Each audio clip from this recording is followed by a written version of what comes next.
이에 빌라도가 예수를 데려다가 채찍질하더라. 군인들이 가시나무로 관을 엮어 그의 머리에 씌우고 자색 옷을 입히고 앞에 가서 이르되 유대인의 왕이여 평안할지어다 하며 손으로 때리더라. 빌라도가 다시 밖에 나가 말하되 보라, 이 사람을 데리고 너에게 나오나니 이는 내가 그에게서 아무 죄도 찾지 못한 것을 너희로 알게 하려 함이로라 하더라. 이에 예수께서 가시관을 쓰고 자색 옷을 입고 나오시니 빌라도가 그들에게 말하되 보라, 이 사람이로다 하매 대제사장들과 아랫사람들이 예수를 보고 소리질러 이르되 십자가에 못 박으소서, 십자가에 못 박으소서 하는지라. 빌라도가 이르되 너희가 친히 데려다가 십자가에 못 박으라. 나는 그에게서 죄를 찾지 못하였노라. 유대인들이 대답하되 우리에게 법이 있으니 그 법대로 하면 그가 당연히 죽을 것은 그가 자기를 하나님의 아들이라 함이니이다. 빌라도가 이 말을 듣고 더욱 두려워하여 다시 관정에 들어가서 예수께 말하되 너는 어디로부터냐 하되 예수께서 대답하여 주지 아니하시는지라. 빌라도가 이르되 내게 말하지 아니하였느냐? 내가 너를 놓을 권한도 있고 십자가에 못 박을 권한도 있는 줄 알지 못하느냐? 예수께서 대답하시되 위에서 주지 아니하셨더라면 나를 해할 권한이 없었으리니 그러므로 나를 내게 넘겨준 자의 죄는 더 크다 하시니라. 이러함으로 빌라도가 예수를 놓으려고 힘썼으나 유대인들이 소리질러 이르되 이 사람을 놓으면 가이사의 충신이 아니니이다. 무릇 자기를 왕이라 하는 자는 가이사를 반역하는 것이니이다. 빌라도가 이 말을 듣고 예수를 끌고 나가서 돌을 깐 뜰 히브리 말로 가바다에 있는 재판석에 앉아 있더라. 아멘. 기도하겠습니다. 주님 아버지, 주님이 왜 이런 오랜 과정을 통하여서 아버지 하나님의 아들이신 그분이 재판장에 서시고 또 그 속에서 그 자신을 하나님의 아들이심을 드러내시는 기회로 삼으시고 그러나 그것을 위하여서 맞으시고 찢기시고 또 십자가에 죽기까지 하실 수밖에 없었는지요.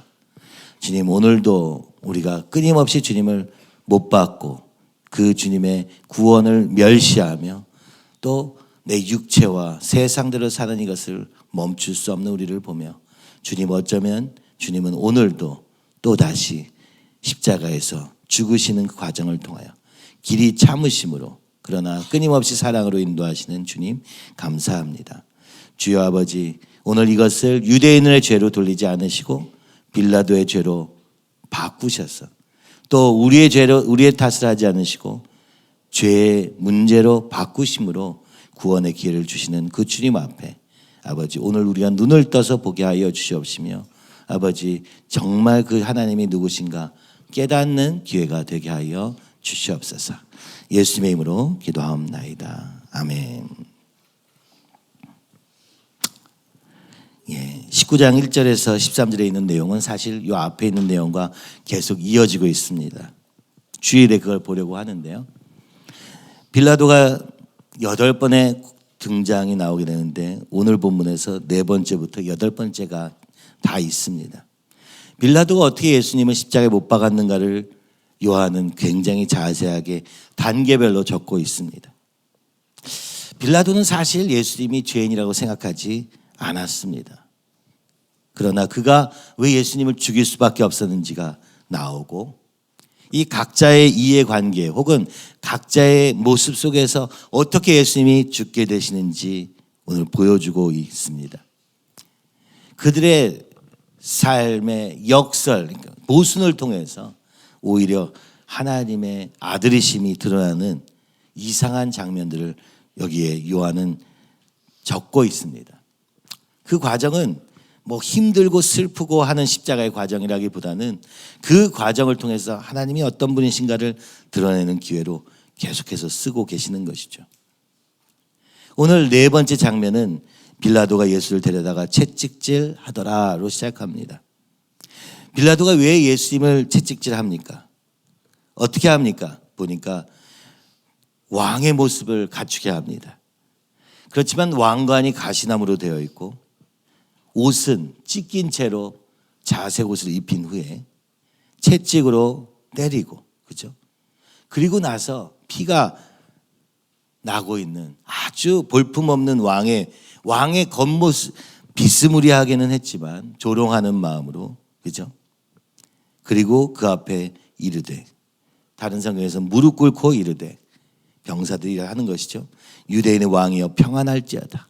네가 왕이다. 네가 말한 대로 네가 왕이다 하면서 손으로 때리는 모욕적인 행동을 통하여서 왕이긴 한데 볼품없이 찢겨나간 모습으로 그를 준비시키는 것이 네 번째 장면입니다. 그것이 1절에서 3절에 있는 이유죠. 그리고 다섯 번째 장면 4절부터 예수님은 다시 빌라도는 다시 밖에 나가서 이렇게 말합니다. 보라, 이 사람을 보라. 그죠? 얘기합니다. 이렇게 한 이유는 너희가 그를 죄인이라 했기 때문에 이 정도면 되겠느냐 하는 마음으로 나왔다고 얘기하면서 나는 그에게서 아무 죄도 찾지 못한 것을 너희로 알게 하기 위해서, 그러나 너희가 그렇게 원하기 때문에 이와 같은 처벌, 그죠? 즉 십자가를 제외한 다른 그 처벌을 통하여서 이제 되었느냐 하는 마음으로 나왔다고 미리 얘기한 후에 예수께서 가시관을 쓰고 자색 옷을 입고 나오십니다. 그리고 빌라도는 이렇게 말합니다. 보라, 이 사람이로다.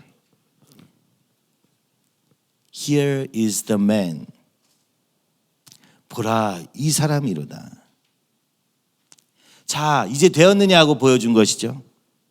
너희가 그 예수님을, 그죠? 그 예수를 유대인의 왕이라고 해서 지금 나를 여기다 세웠으니, 이 로마 법정으로 세운 것이죠. 왜 로마 법정에 세웠습니까? 유대인들은 자기 피를 묻히지 않기 위해서, 유월절을 지키기 위해서. 토요일 본문에 보면 나옵니다. 유월절을 준비하기 위해서 그들은 이 재판정에 들어가서 관정에도 사실은 들어가지 않았던 것이죠. 않으려고 했던 것이죠. 왜요? 유월절을 거룩히 지켜야 되기 때문에. 그리고 빌라도는 이 사람을 보라라고 얘기합니다. 그때 대제사장과 아랫사람들이 함께, 그죠? 예수를 보고 소리질러 이르되 십자가에 못 박으소서. 십자가에 못 박으소서. 사실 어제 본문에도 이 얘기가 나옵니다. 뭐라고 나옵니까? 이는 예수께서 자기가 어떠한 죽음으로 죽을 것을 가리켜 하신 말씀을 응하게 하려 함이라. 첫 번째 장면에서 이미 얘기한 것이죠. 왜 그들이, 이 유대인들이 빌라도의 법정으로 갔습니까? 스데반과 같이 돌로 쳐 죽일 수도 있었습니다. 그러나 그들은 그렇게 하지 않고 로마 법정으로 간 것이죠. 왜 그런지 정확히 알 수 없으나 유월절과 관련이 있지 않았을까 싶습니다. 유월절 앞에서 그들이 죽일 수 없었기에 로마의 법정에 세운 것이죠. 그리고 이것은 예수님의 말씀의 성취였다고 말하는 것이죠.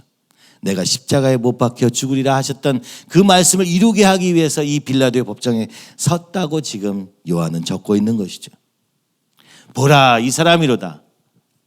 빌라도는 이제 유대인들에게 이 정도면 되겠느냐라는 의미로 이것을 했을 때 대제사장과 아랫사람들은 예수님 보고 소리를 지릅니다. 십자가에 못 박으소서, 십자가에 못 박으소서. 바로 이들의 외침이 하나님의 뜻의 성취가 된 것이고 예수님의 말씀의 성취가 되고 있는 과정이라고 얘기하는 것입니다. 보라, 이 사람이로다. 바로 이가 유월절의 어린 양이신 그분이시라고 말씀하는 것이죠. 그러면서 유대인들이 말합니다. 우리의 법대로 하면 그는 죽임을 당하여 마땅한 사형죄에 해당하는, 그러니까 이 로마의 법정에서는 십자가에 못 박는 것이 바로 네가 할 일이다라고 빌라도에게 가르쳐주고 있는 것이죠. 빌라도는 무죄라고 생각했는데 말입니다. 지금 여기서 굉장히 이상한 일이 벌어집니다. 유대인의 법, 즉 율법에 의해서 그들은 예수님을 죽이고 있는데 그것을 빌라도가 행하게 하고 있는 것이죠. 빌라도는 이 로마의 법으로는 그가 무죄이기 때문에 죽일 이유를 찾지 못하고 있는 이 교차점에 서 있는 것입니다. 이 얘기를 들은 빌라도는 두려워하였다고 쓰여 있습니다. 바로 여섯 번째 장면이죠. 이 말을 듣고 더욱 두려워요. 아니, 하나님의 아들이라고? 이렇게 생각한 겁니다. 하나님의 아들을 내가 죽이는 것은 아닌가라는 두려움이 있던 것이죠. 또 이들이 도저히 물러설 기색이 없구나라는 것을 안 것입니다. 이 정도로, 그죠? 가시관을 씌우고 조롱하면서 그의 왕 되심을, 그죠? 예수님의 왕 되심을 조롱하면 충분할 것이라고 생각했는데 십자가에 못 박으라고 얘기하는 것이죠. 그는 무죄인데 말입니다. 그래서 두려워합니다. 들어가서 묻습니다. 뭐라고 묻습니까? 너는 어디로부터냐? 도대체 너는 어디서부터 왔느냐? 도대체 넌 누구냐? 놀란 것입니다. 빌라도도. 혹시 하나님의 아들이신가? 빌라도가 이렇게 말합니다. 왜 대답하지 않느냐 막 얘기하면서 내가 너를 놓아줄 권한도 있고 십자가에 못 박을 권한도 있는데 왜 대답하지 않느냐라고 했더니 예수님께서 그때서야 그에게 말씀합니다. 위에서 주지 아니하셨더라면 하나님이 로부터 왔다고 지금 얘기하는 것이죠. 위에서부터 왔다. 나를 해할 권한이 없었으니 그러므로 나를 내게 넘겨준 자의 죄는 더 크다. 십자가에 못 박는 너의 죄보다 나를 이 죽음으로 몰아간 저들의 죄가 더 크다라고 말씀하십니다. 근데 그것은 뭐예요?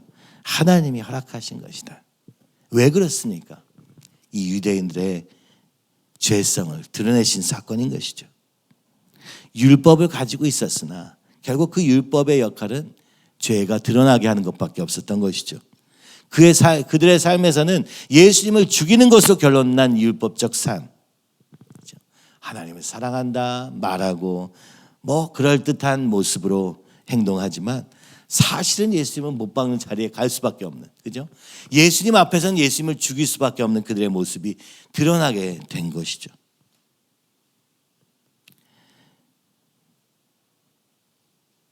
일곱 번째 장면은 12절입니다. 이러함으로 빌라도가 예수를 놓으려고 힘썼으나 유대인들이 소리질러 이르되, 빌라도는 이 얘기를 듣고 이게 하늘로부터 온 것이구나, 하나님의 아들은 아실까? 아마 이런 생각도 했을 것입니다. 그래서 놓아주려고 했습니다. 일단 자기가 생각할 땐 무죄거든요. 그러나 유대인들이 소리를 지르기 시작합니다. 뭐라고 소리를 지릅니까? 이 사람을 놓으면 가이사의 충신이 아니니이다. 여러분, 유대인들이 언제 가이사의 충신이었습니까? 이 가이사에서 벗어나는 게 그들의 유일한 소망이잖아요. 그런데 빌라도에게는 뭐라고 얘기합니까? 너 가이사의 충신이 되어야지 라고 얘기하는 것이죠. 참 이상한 일이죠. 유대인들이 유대 율법으로 예수님을 죽이려 했는데 그것을 빌라도에게 맡겼고, 빌라도는 그를 무죄라고 생각하는데 뭐라고 얘기합니까? 유대인들이 가이사의 충신이 되어라.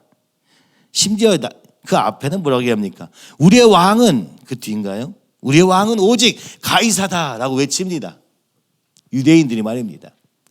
우리에게는 다른 왕이 없다. 저는 우리의 왕이 아니다. 가이사가 우리의 왕이다. 세상이 우리의 왕이다. 나는 예수님 싫어요.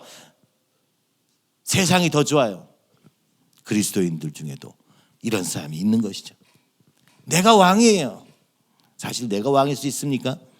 나에게 아무 능력도 없는데 오늘 사단에게 속아서 이 일을 하고 있는 것이죠. 여러분, 이상하지 않습니까? 원래 로마와 유대인은 공존할 수 없는 관계여서 지금 빌라도가 이 자리에 있는 것 아닙니까? 근데 이상하게도 지금 로마와 유대가 같이 힘을 합쳐서 이 예수님을 죽이는데 하나 되어 있는데 사실은 모순적인 것이죠. 빌라도는 예수님을 죽이고자 하지 않았습니다. 그러나 유대인은 하나님의 아들이신 예수님을 죽이고자 했습니다. 무엇을 보여주고 있는 것입니까? 우리의 영적인 죽음은 아무것도 보지 못하게 한다는 사실 외에 아무것도 보여주지 못하는 것이죠. 이방인인 빌라도는 당연히 알 수 없었으나 오히려 그 예수님과의 대화를 통해서 혹시 그분이 하나님의 아들은 아니신가라는 생각이 들었던 것이죠. 반대로 하나님을 안다하며 사랑한다는 그 유대인들은 이 예수님을 죽이기에 조금도 망설임이 없었던 것입니다. 여러분, 이와 같이 속고 있는 인간의 모습을 드러내기 위해서 예수님은 이 관정에 서 계시는 것 아닙니까? 오늘도 마찬가지 아닙니까? 예수님을 안다, 내가 교회에 오래 있었다, 주님을 사랑한다 말하지만 정말 우리가 예수님을 아는 것입니까? 우리가 알 수나 있습니까? 없습니다. 그래서 십자가에 주님이 못 박히시는 이 장면과 과정을 통해서 비로소 깨닫게 되는 것이죠. 우리가 예수님을 또 십자가에 못 박고 나서야 비로소 예수님이 누군지 알게 되는 이 어리석은 자리에 있음을 어쩌면 예수님은 오늘 온 인류에게 보여주고 계시는 것이요. 바로 이것이 하나님의 뜻이었다. 그렇죠? 우리의 죄의 정체를 알지 못하기 때문에 나는 의롭다 주장하던 이 대제사장과 바리새인들은 거꾸로 예수님을 죽이는 일로 쓰임을 받게 된 것이고, 그리고 이 빌라도는 오늘 우리가 사도신경에서 외치는 것처럼 빌라도에게 박해를 받았어. 그죠? 빌라도에 의해서 십자가에 못 박히셨다. 여러분, 이 얘기는 무엇입니까? 하나님과 전혀 상관없는 이방인들에 의해서 죽었다고 고백하는 것 아닙니까? 근데 다시 따지고 보면 유대인들이 죽인 것 아닙니까? 근데 왜 빌라도가 이 억울한 자리에 있는 것입니까? 오늘 우리가 잘못한 건 아닙니까? 근데 왜 하나님은 내가 사단의 종되어서 죄로 인하여서 이럴 수밖에 없다고 말하는 것이 무슨 얘기입니까? 우리를 살리기 위해서. 이것은 네 탓이 아니라 사단의 탓이다. 이것은 네 문제가 아니라 죄의 문제다. 내 안에 있는 죄의 문제다. 이렇게 얘기하시기 위해서 오늘 얘기하고 계시는 것 아닙니까? 이 빌라도의 법정에서 지금 예수님은 죽음을 향해서, 십자가를 향해서 판결받으시지만 그것을 유대 법정이 아니라 로마 법정에서 받게 하심으로 유대인들의 구원의 길을 여신 것이죠. 만약 그들이 안나스와 가야바의 법정에서 예수님을 죽이기로 결정했다면 유대인에게 구원의 기회가 있겠습니까? 그래서 오늘 하나님은 이 로마 총독 빌라도에 의해서 십자가의 판결을 받도록 허락하시고, 그리고 예수님은 그 과정에서 온갖 수모를 겪으시며 온갖 조롱을 받으시며, 그러나 오직 하나님의 뜻을 향해서 달려가고 있으며, 그리고 빌라도에게 이야기하십니다. 위에서부터 왔노라. 그리고 이 빌라도의 입을 빌려서 하나님은 온 땅에 선포하십니다. 보라, 이 사람이로다. 유대인들은 그를 알아볼 수 없었으나 빌라도는 조롱의 말이었으나 오히려 바로 이분이 유월절의 어린 양이심을 드러내는 고백으로 사용하신 것이죠. 그런 의도로 말한 것은 아니지만 그러나 그렇게 사용하심으로 온 세상에 이 예수 그리스도를 드러내도록 하신 것이죠. 그리고 13절, 이제 빌라도가 재판석에 앉아 십자가형을 선포하는 장면으로 넘어가게 되는 것입니다. 이사야서 53장에 이 이야기들이 쭉 있습니다. 1절에서 3절만 좀 읽어봤으면 좋겠는데요. 우리가 전한 것을 누가 믿었느냐? 여호와의 팔이 누구에게 나타났느냐? 그는 주 앞에서 자라나기를 연한 순 같고 마른 땅에서 나온 뿌리 같아서 고운 모양도 없고 풍채도 없은즉 우리가 보기에 흠모할 만한 아름다운 것이 없도다. 그는 멸시를 받아 사람들에게 버림을 받았으며 간고를 많이 겪었으며 질고를 아는 자라. 마치 사람들이 그에게서 얼굴을 가리우는 것 같이 멸시를 당하였고 우리도 그를 귀히 여기지 아니하였도다. 오늘 볼품 없는 왕의 모습으로 등장하신 이 예수님, 빌라도에 의해서 보라 이 사람이로다 외쳐진 그 예수님의 모습이 바로 이사야서 53장에 이미 예언되었던 그 말씀, 여호와의 팔이 누구에게서나 바로 이 사람이로다, 이렇게 얘기하고 계시는 것 아닙니까? 오늘 이 십자가의 사건 앞에서 우리가 교회 안에서, 그죠? 우리의 삶을 어떻게 살고 이런 것 여러 가지가 있습니다만은 궁극적으로 오늘 우리가 예수님 앞에서, 십자가 앞에서 무엇이라 대답할 것입니까? 오늘 우리는 그 예수님의 십자가에 못 박고 있지는 않습니까? 그 예수님의 십자가가 무엇을 위한 것인지 정말 알고 계십니까? 우리의 죄 때문에 오셨다는 사실이 머리로는 알겠지만 진짜 그것이 내가 죄인임을 인정하며 그 십자가 앞에 달리실 수밖에 없었던 나의 그죠? 구원받을 수 없는, 길이 없는 이 죄로부터 구원하기 위해서 오셨다는 사실을 알고 계십니까? 모른다면 오늘도 그 예수님을 십자가에 못 박고 있는 것입니다. 그리고 오늘 우리는 함께 이 앞에 서서, 그죠? 그러니까 죄인이라는 말은 나를 공격하기 위한 말이 아니라 오히려 나를 살리기 위한 말이었습니다. 나였으면 기회가 없습니다. 그죠? 사단, 죄, 이 얘기는 누군가에게 이 죄를 전가할 대상을 얘기하고 있는 것이죠. 구약의 양에게 그 죄를 전가했던 것처럼 오늘 어린 양 대신 예수님께 이 죄를 전가시킴으로, 그죠? 오늘 우리로 살 수 있는 기회를 주시고, 로마서의 바울은 그러므로 이 유대인들에게 하나님의 백성이 기회가 여전히 남아있다. 지금은 아니지만 다시 회복될 유대인에 대한 얘기도 로마서 9장, 10장에서 이야기하고 수 있었던 것 아닙니까? 오늘 예수님은 하나님의 뜻을 따라 온 세상을 사랑하시고 이 멸망당할 수밖에 없는 죄에서 우리를 구원하시기 위하여 이 걸음을 걷게 하십니다. 예수님은 오늘 하나님의 뜻을 향하여서 이 길을 걸어가고 있는 것이죠. 그 하나님의 뜻은 이 세상을 이처럼 사랑하사 말씀하신 걸음대로 가고 있는 것이요.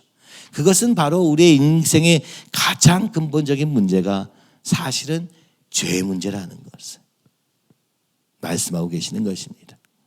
참 이 시대에 어려운 것은요, 죄를 인정하지 않고 죄가 뭔지 생각해 보지, 아니 무엇이 옳고 그른지조차 생각하지 않고 사니까, 그죠? 죄가 무엇인지 알 수가 없는 것입니다.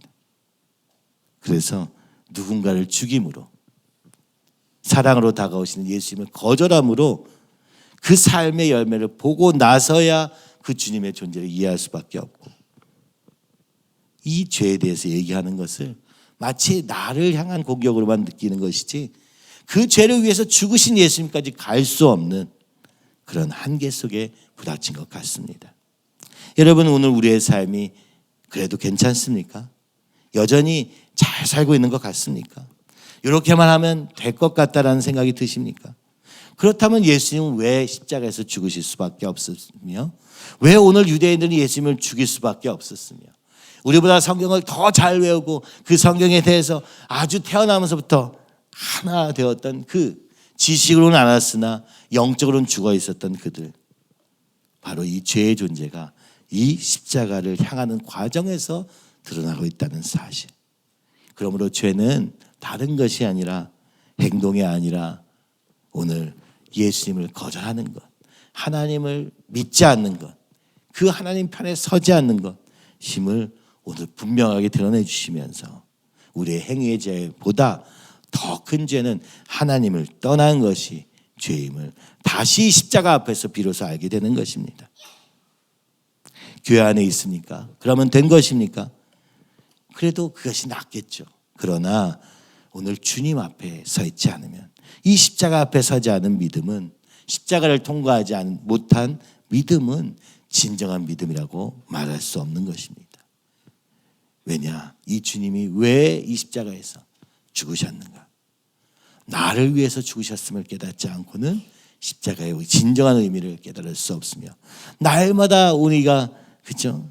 나를 위해서 죽으신 주님으로 인하여서 살았다 말하면서도 또 죄에 굴복하고 사단에 굴복하고 세상에 굴복하면서 사는 그 인생이 또한 지금 예수님의 십자가에 못 박고 있는 것이라는 사실을 깨달을 때 비로소 이 십자가가 나의 십자가가 되고, 그죠?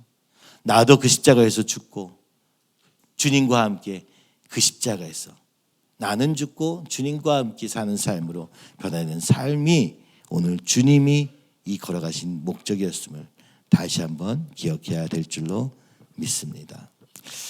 우리 이 시간에 같이 기도했으면 좋겠습니다. 주님, 빌라도의 음성을 들어보십시오. 보라, 이 사람이로다. 오늘 우리는 그 주님을 보고 있습니까? 어떻게 바라보고 있습니까? 빌라도 같이 조롱하며 이는 왕이 아니다라고 외치는 것입니까? 아니면 유대인과 같이 십자가에 못 박으소서, 나는 싫습니다, 거절함으로 가고 있습니까? 오늘 빌라도는 묻습니다. 너는 어디로부터냐? 위에서부터 주지 아니하며 하나님으로부터 오신 예수님 앞에서 오늘 우리는 이 땅에 살면서 이 땅만 주장하며 살고 있지는 않습니까? 빌라도가 보았던 그것을 오늘 우리가 보기 원하며, 그러나 이 빌라도는 유대인, 이방인이요 로마였기 때문에, 그죠? 그를 십자가에 못 박을 수밖에 없었고, 가이사의 충신이었기에 그 가이사의 충신이 되기 위하여 예수님을 십자가에 못 박습니다. 그러나 혹시 우리가 이 유대인처럼 가이사 외에는 왕이 없습니다 라고 외치고 있는 것은 아닙니까? 내 마음으로는 내 시작은 주님을 사랑하면서 시작했으나 오히려 가이사를 왕으로 삼고 있는 이 삶 속에서 다시 예수님의 십자가에 이 재판정 앞에 세우는 우리의 모습이, 지금 이 유대인의 모습이 바로 우리의 모습임을 다시 한번 볼 수 있었으면 좋겠습니다. 그러나 그와 상관없이 이 채찍질 당하시며 조롱 당하시면서도 우리를 위해서 끝까지 이 길을 걸어가신, 손으로 때린다, 그죠? 뺨을 맞으면서 모욕적인 행동이죠. 왕의 옷을 입혀놓고 뺨을 때리는 이 로마 군인 앞에서도 그는 잠잠히 묵묵히 이 길을 걸어가시며 하나님 앞에서 아무도 알 수 없지만 이 말씀을 향하여서, 말씀의 순종을 향하여 달려가는 이 예수님의 모습을 바라보며 오늘 우리도 그와 같이 되기를 간절히 소원합니다. 여기 뒤에 보면 이런 얘기가 하나 나오는데요, 김양재 목사님의 이야기입니다. 예전에는 낮은 자존심이 폭력을 유발한다라고 생각했다는 것이죠. 그것이 정설이었습니다. 오늘날은 어떻다고요? 높은 자부심이 폭력을 유발하더라. 그렇죠? 우리의 상처 때문에 내가 이렇다고 얘기합니까? 아니요. 너무 높아져서 또 그렇다고 얘기하는 것이죠. 오늘 우리 믿음의 생활에서 가장 중요한 것은 사랑하고 사랑받는 것도 중요하지만 수치와 모욕을 잘 감당하는 것도 중요하다고 쓰고 있습니다. 오늘 우리는 이 십자가의 걸음에 조금도 감당할 수 없을 만큼, 그렇죠? 조금도 불편함도 누릴 수 없을 만큼 예수님의 십자가를 안다 하면서도 그 길을 걸어가는데 인색한 우리가 있습니다. 주님, 오늘 우리의 이 요동치는 이 마음을 십자가 앞에서 못 박고 오늘 주님과 함께 사는 우리의 삶이 되도록 주여 인도하여 주시옵소서. 가이사가 왕입니다 라고 외치는 우리의 이 내면을 다시 주님이 왕이십니다 외치는 우리의 믿음의 고백이 되게 주님 인도하여 주시옵소서. 오늘 나를 주장하다가 아버지 이 걸음에 갈 수밖에 없는 이것을 불쌍히 여주시옵시고, 오늘 주님이 이 사순절에 오늘 나는 죽고 주님이 사시는 걸음으로 인도하실 줄 믿음으로 바라보며 또 결단하며 나아가는 우리 모두 될 수 있도록 인도하여 주시옵소서. 죄에 대하여 죽고 세상에 대하여 죽고 예수님 안에서 사는 우리의 이 걸음이 되도록 이 교회를 붙잡아 주시고 인도하여 주시옵시며 하나님, 예수님, 성령님 역사하여 주시옵소서.